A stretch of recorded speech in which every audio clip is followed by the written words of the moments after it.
ലത എന്താ പറയാ കണ്ടിട്ട് ഞാൻ തീരുമാനിച്ചു ഞാൻ ലതയുടെ വീട്ടിൽ ഇനി വരില്ല. അയ്യോ അതെന്ത് പറ്റി? വരണം. അല്ല ബിക്കോസ് ഒരു ഗസ്റ്റ് വന്നാൽ നമ്മൾ ഹാപ്പി ആയിട്ട് അവർ റിസീവ് ചെയ്യണം. പക്ഷേ ഇവിടെ ലതക്ക് ഒരുപാട് ടി വിയോടെ കോൺഷ്യസ് വന്നു, പിന്നെ പേടിച്ച്, അതുമാത്രമല്ല കൺഫ്യൂസ് സ്റ്റേറ്റിൽ പോയി. അതുമാത്രമല്ല വളരെ എൻ്റർടൈൻമെൻ്റ് ആയിരുന്നു. പിന്നെ ഷഫ്ന വന്ന ശേഷം ജസ്റ്റ് ഒരു ലേറ്റ് ബാക്ക് ആറ്റിറ്റ്യൂഡായി പോയി. ഓക്കെ, വെറുതെ ജസ്റ്റ് ആള് വന്നല്ലോ, ഓക്കെ ടാസ്ക് അല്ലേ, അങ്ങനെയാണ് എടുത്തു പോയത്. ഓക്കെ, ഹാപ്പി ആയിട്ട് ഒരു ഇന്റേണൽ ഒരു ഹാപ്പിനെസ് വരുമല്ലോ ഒരു ഗസ്റ്റ് കാണുമ്പോഴേ. ആ വെൽക്കം, ആ വാംത്ത് അതിലില്ല. ഓക്കെ, പിന്നെ നേരെ വന്നിട്ട് കിച്ചൺ വളരെ കോമഡി ആയിരുന്നു. സ്വന്തം കിച്ചൺ അല്ലേ, ഇവിടെ സാധനങ്ങൾ എവിടെയാ, നമ്മളോട് ശാലിനി അടുത്തൊക്കെ ചോദിക്കുന്നു. അത് മാഡം അന്ന് ഇവര് വന്ന ദിവസം 2 ദിവസം ഒരുമിച്ച് പണിമുടക്ക് വന്നല്ലോ. അപ്പൊ അന്ന് പോയോ സാധനങ്ങൾ എവിടെ വെച്ചു? അപ്പൊ ഒന്നും ഇല്ലായിരുന്നു. അപ്പൊ എന്റെ ഇതിലൊന്നും ഇല്ലായിരുന്നു. അപ്പം ഈ പണിമുടക്ക് കഴിഞ്ഞ് കടയെല്ലാം തുറന്നു. അപ്പൊ എനിക്ക് പറഞ്ഞ ഡേറ്റ് ഇതല്ലായിരുന്നു. അപ്പം ഇത് കഴിഞ്ഞിട്ടെല്ലാം എന്തെങ്കിലും വാങ്ങിച്ചു വെച്ചാൽ പിള്ളേർ അത് അപ്പോഴും അല്ല, അത് എല്ലാ വീട്ടിലും, ഈവൻ എൻ്റെ വീട്ടിലും. എൻ്റെ വീട്ടിലെ എൻ്റെ ഹസ്ബൻഡും ഞാനും മാത്രമേ ഉള്ളൂ. പക്ഷേ ഇരുന്നാലും ഏത് വെച്ചാലും പുള്ളിയാണ് തീർക്കുന്നത്. ഓക്കെ, അത് എല്ലാ വീട്ടിലും ഉണ്ട്. ഓക്കെ, പക്ഷേ ഈ സാധനത്തെ എടുത്തിട്ട് അത് നട്ട്സ് ആണോ അല്ലേ, കപ്പലണ്ടി, അത് എടുത്തിട്ട് ഒരു കുലുക്കിയല്ലേ, എനിക്കത് വളരെ ഇഷ്ടപ്പെട്ടു. എക്സലന്റ്. പിന്നെ അത് മാത്രമല്ല, വന്നിട്ട് ശാലിനി എടുത്ത് ചോദിക്കാം എന്താ കൊടുക്കേണ്ടത്, എന്താ ചെയ്യേണ്ടത്. ഇപ്പം എനിക്ക് കൺഫ്യൂസ്ഡ് ആയി. അവിടെ ശാലിനിയുടെ വീടാണോ അല്ലെങ്കിൽ ലതാവിയുടെ വീടാണോ? അപ്പോൾ ഷഫ്നക്ക് സെർവ് ചെയ്ത ശേഷം എല്ലാം കഴിഞ്ഞ് കാത്തിരിക്കുക പുള്ളി. എപ്പോൾ പോവും ഷഫ്ന, വേഗം പോയിക്കോ. ബിക്കോസ് ഈ ഹാൻഡ് ഗെസ്റ്റർ ഉണ്ടല്ലോ, ഇങ്ങനെ ചെയ്യുമ്പോൾ അത് വളരെ noticeable. I am sure Geethanjali will agree അല്ലേ? അത് നമുക്ക് criminal profiling, I mean as a lawyer or even psychologist also നമുക്ക് ഒരു പ്രൊഫൈൽ ഉണ്ടാക്കാമല്ലേ ഒരാളെ കണ്ടിട്ട്. സോ ആ ഗെസ്റ്ററിലേക്ക് നമുക്കറിയാം യു ആർ സോ അൺകംഫർട്ടബിൾ അല്ലേ ലത, എപ്പോൾ ഇവർ പോവും, തീരട്ടെ, പോയി തൊളയട്ടെ. ആ സ്റ്റേജിൽ വന്നു.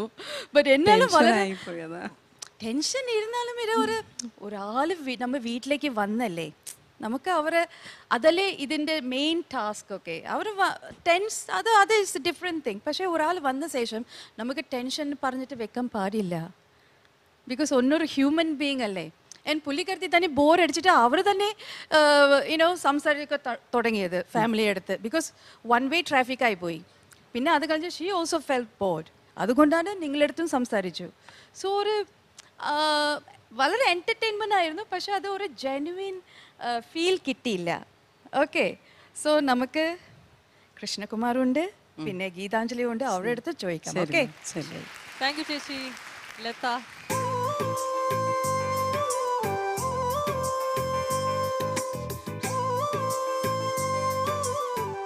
ഹലോ. ഷഫ്നനെ നേരത്തെ കണ്ടിട്ടുണ്ടോ? സിനിമയിൽ നേരിട്ട് കണ്ടിട്ടില്ല. മകന്റെ അച്ഛനെന്ന് കഥ പറയുമ്പോൾ കഥ പറയുമ്പോൾ ആ പ്രൊഫൈല് കണ്ടപ്പോഴേ ഞാൻ ശ്രദ്ധിച്ചായിരുന്നു. മകന്റെ അച്ഛൻ എന്ന് പറഞ്ഞൊരു സിനിമയില് കഥ പറയുമ്പോൾ. എന്തായാലും ബാക്കി ജഡ്ജസിനോട് ചോദിക്കാൻ അങ്ങനെ ഉണ്ടായിരുന്നു. എനിക്ക് വളരെ എന്റർടൈൻമെന്റ് ആയിരുന്നു. ഫുൾ അന്തം വിട്ട പ്രതി എന്തും ചെയ്യും. അല്ല, അതിൻ്റെ അല്ല. കാരണം വെച്ചാൽ സ്വാഭാവികമായിട്ടും ഈ നമ്മൾ എക്സൈറ്റ്മെന്റ് ഉണ്ടാകുമ്പോഴത്തേക്ക് നോർമലിൽ നിന്ന് നമ്മളെല്ലാവരും മാറാറുണ്ട്. സ്വാഭാവികമായിട്ടും ടി വിയിലും സിനിമയിലും കണ്ടൊരു വ്യക്തി ചിലപ്പോൾ 2-3 സിനിമകൾ കണ്ട് ഇഷ്ടപ്പെട്ടിട്ടുണ്ടായിരിക്കാം, മോനും ഒക്കെ കണ്ടിട്ടുണ്ടെന്നൊക്കെ പറയുന്നു. അപ്പോൾ അങ്ങനെ ഒരു വ്യക്തി വന്നപ്പോൾ ഉണ്ടായ ഒരു പതർച്ചയാണ് അവിടെ കണ്ടത്. അപ്പോൾ അതിനകത്ത് കുറേ സംഭവങ്ങളുണ്ടായി. പുള്ളിക്കാരി അവിടെ കിച്ചണിലൊന്നും ഓരോരുത്തൊക്കെ തൊഴുന്നുണ്ട്. ഞാൻ വെച്ചാൽ അവിടെയൊക്കെ വിഗ്രഹങ്ങളെല്ലാം വെച്ചിട്ടുണ്ടോ, ഇനി എന്താണെന്ന് കാര്യം പിടിയിട്ട്. അത് കഴിഞ്ഞ് ഇവിടെ വന്നതിന് ശേഷം ആക്ച്വലി സ്നേഹത്തോടെയാണ്. പക്ഷേ സ്നേഹം ഇതിനകത്ത് അന്തം വിട്ടപ്പോഴത്തേക്ക് സ്നേഹം എങ്ങനെയൊക്കെയും ഷഫ്ന ഹാപ്പി ആവാൻ ഇനി എന്താ ചെയ്യും. ഷഫ്ന അങ്ങനെ ഒരു 10,000 രൂപ വെച്ചിട്ട് എടുത്ത് കൊടുക്കേണ്ടി വന്നേനും. അത് കഴിഞ്ഞ് പറയുന്നുണ്ട് സംഭവം ശരി. അവിടെ ഒരു ഫോട്ടോ നോക്കി പറയുന്നത് ആ ഇരിക്കുന്ന കുട്ടിയാണ് ഈ ഇരിക്കുന്ന കുട്ടീന്ന്. അയ്യോ ഇവിടെ ഇരിക്കുന്ന ട്വിൻസും അല്ലാണോ, അവിടെ ഒരു കുട്ടി ഇരിക്കുന്നു, ഇവിടെ ഇരിക്കുന്നു. മനസ്സിലായി കാര്യം? എനിക്കത് മനസ്സിലായില്ല ഫോട്ടോ ആണെന്ന്. ഞാൻ വിചാരിച്ചു ആ കുട്ടിയാണ് ഈ കുട്ടി. ഞാൻ പറഞ്ഞു ഇതെന്താ? അല്ല നമുക്കത് പിടികിട്ടി. അവിടെ ഒരു ഫോട്ടോ നോക്കിയിട്ടാണ് പറയുന്നത്. പിന്നെ ഈ കപ്പലണ്ടിയൊക്കെ ഇത് കപ്പലണ്ടി എന്നൊക്കെ പറയുന്നുണ്ടായിരുന്നു. ഷഫ്ന ആദ്യമായിട്ട് കാണുന്ന പോലെ. ഷഫ്നയാലും ഓ ഇത് കപ്പലണ്ടി ആണല്ലേ എന്നാ എടുത്തേക്കാന്നുള്ള രീതിയിലായി. പക്ഷെ ഈ പറഞ്ഞ പോലെ എന്റർടൈൻമെന്റ് ലെവൽ വെച്ച് നോക്കി എനിക്ക് ഒന്ന് ഇതുവരെ പോയ എപ്പിസോഡ്സിൽ ഏറ്റവും ബെസ്റ്റ് ആയിരിക്കും. പക്ഷെ എനിക്ക് തോന്നുന്നു ഇവിടെ ഗൃഹലക്ഷ്മി എന്ന് പറയുമ്പോഴത്തേക്ക് എനിക്ക് തോന്നുന്നത് വരുന്ന ഗസ്റ്റിനെ എങ്ങനെയൊക്കെ ഹാപ്പി ആക്കി വിടാന്ന്. അപ്പോൾ അതിനകത്ത് അവസാനം ചോദിക്കുന്നുണ്ട് ഒരു ഗസ്റ്റ് ഹാപ്പി, ഞാൻ ഹാപ്പിയാണ്, ഗസ്റ്റ് ഹാപ്പിയാണെന്ന് എനിക്കറിയില്ല. ഏതായാലും ഈ പറഞ്ഞ പോലെ കുറച്ചൊരു ചെറിയ പോരായ്മകളുണ്ടായിരുന്നു, എന്നാലും ഇറ്റ് വാസ് ഫൈൻ. മറ്റു ജഡ്ജസ് പറഞ്ഞ പോലെ തന്നെ ലത വളരെ ആങ്ഷ്യസ് ആയിപ്പോയി. അത് ആൻഡ് നേരത്തെ ഞാൻ പറഞ്ഞ പോലെ she's A highly dependent personality.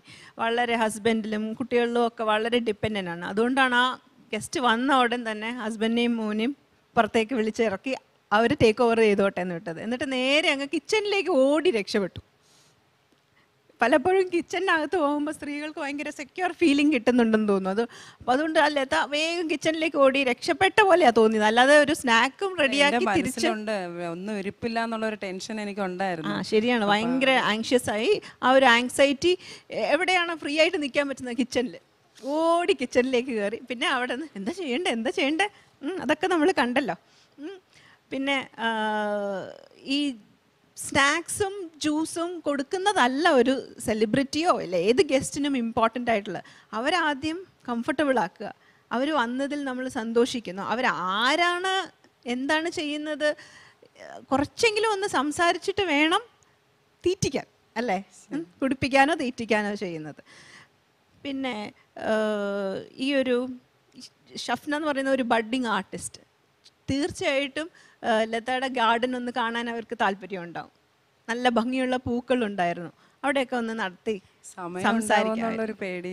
കുറേ നേരം എന്ത് ചെയ്യണം എന്നറിയാതെ ആ സോഫയിൽ എല്ലാവരും കൂടെ ഇരിക്കുന്നുണ്ടായിരുന്നു. ആ ഒരു ടൈമിൽ ആലോചിച്ച് നമുക്കൊരു ബുദ്ധിയുണ്ട്, അത് നമ്മൾ ഉപയോഗിക്കണ്ടേ? ത്രൂ ഔട്ട് നമുക്ക് കാണാൻ പറ്റിയ ഒരു കാര്യം, ലത ഭയങ്കര ഓണസ്റ്റാണ്. മനസ്സിലുള്ള കാര്യം പുറത്തേക്ക് അതുപോലെ കാണാൻ പറ്റും. അതുകൊണ്ട് ആ ഷഫ്നയ്ക്കും ആദ്യം അൺകംഫർട്ടബിൾ ആണെങ്കിൽ പോലും അവർ പെട്ടെന്ന് കംഫർട്ടബിളായി. കാരണം സിമ്പിളായിട്ടുള്ള ഒരു വ്യക്തിയാണ്. അവർക്ക് ആങ്സൈറ്റി ഉണ്ടാവും ആ കുട്ടിക്ക് മനസ്സിലായി. ദെൻ ഷഫ്ന തന്നെ കംഫർട്ടബിൾ ആക്കാനുള്ള ശ്രമവും പിന്നെ ആ ഒരു 6 minutes ഒക്കെ കഴിയുമ്പോഴത്തേക്കും സിറ്റുവേഷൻ കുറേ കൂടെ ഭംഗിയായി, കുറേ കൂടെ കംഫർട്ടബിളായ, കൈയൊക്കെ പിടിച്ച് ആ വാംത്ത് ആക്ച്വലി സ്ലോ ആയിട്ട് വന്നു. So overall it was good. But anxiety control ചെയ്യണം. നമ്മളുടെ ഓൺ ഒരു ശക്തിയും എബിലിറ്റീസും നമ്മൾ ഉപയോഗിക്കണം. നമ്മൾ ചുറ്റും എവിടെ ഹെൽപ്പ് നോക്കേണ്ട ആവശ്യമില്ല, നമ്മുടെ അകത്തുണ്ട് നമ്മുടെ സ്ട്രെങ്ത്. അപ്പം ഇനി മാർക്സിലേക്ക് കടക്കാം അല്ലേ? ആദ്യം കൃഷ്ണമറാട്ടിനടുത്ത് വയ്ക്കാം.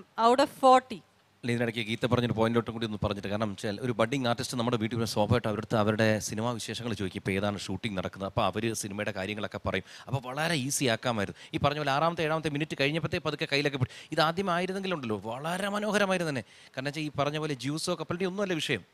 അപ്പോൾ അത് ഈ എക്സൈറ്റ്മെൻറ്റ് കൊണ്ട് പറ്റിയതാണ്. പക്ഷേ എങ്കിൽ പോലും ഇനിയുള്ള ഇതിനകത്ത് മറ്റുള്ളവർക്കും എല്ലാം ഇത് പ്രയോജനമാവട്ടെ. നമ്മളൊരാൾ വരുമ്പോഴത്തേക്ക് കുറച്ചുകൂടി ഒന്ന് ഈസി ആയിട്ട് ഡീൽ ചെയ്യാന്നുള്ളൂ.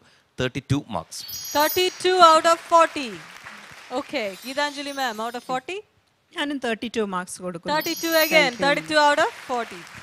ഇനി രഞ്ജിനി ചേച്ചിയോട് ചോദിക്കാം. ഇപ്പം കുറച്ച് മാർക്ക് കുറവാണ്. രഞ്ജിനി ചേച്ചി, ബിക്കോസ് ഇതൊരു ടാസ്ക് അല്ലേ, എൻ്റർടൈൻമെൻ്റ് അല്ല. ഓക്കെ, ആൻഡ് ഇവിടെ നമ്മളെല്ലാം പറഞ്ഞു ഓവർ ആൻഷ്യസ് സ്ട്രെസ്സായി. ഓക്കെ, അതുകൊണ്ട് എനിക്ക് ശരിക്കും 14 കൊടുക്കേണ്ടത്, +1 Latha Sheikh. So 15. Thank you madam. so 15 out of 20. So overall score 79 out of 100. കുറച്ച് കുറഞ്ഞു പോയി, സങ്കടം ഉണ്ടോ? ഇല്ല, കുഴപ്പമില്ല. കുഴപ്പമില്ല, അടുത്ത ടാസ്കിൽ നമ്മൾ ശരിയാക്കും അല്ലേ? ഓക്കെ, അപ്പോൾ അടുത്ത ടാസ്കിലേക്ക് all the very best. Thank you so much. Malabar Gold and Diamonds Grihalakshmi, the best homemaker, powered by Oriental Group of Hotel Management. മറ്റൊരു എപ്പിസോഡ് ഇവിടെ പൂർണ്ണമാവുകയാണ്. ലത അനിലിന്റെയും കലാദേവിയുടെയും പെർഫോമൻസ് ആണ് നമ്മൾ ഇന്ന് കണ്ടത്. അടുത്ത എപ്പിസോഡിൽ വീണ്ടും 2 കണ്ടസ്റ്റൻസുമായിട്ട് നമ്മൾ തിരിച്ചു വരും. അതുവരേക്കും this is me Anuja Krishnan signing off. Costume courtesy Krishnakumar, Nas Lifestyle, Pulimur Junction, Trivandrum. Ranjini and Anuja's jewelry courtesy Malabar Golden Diamonds, Paravangadi, Trivandrum. Radio partner 92.7 Big FM.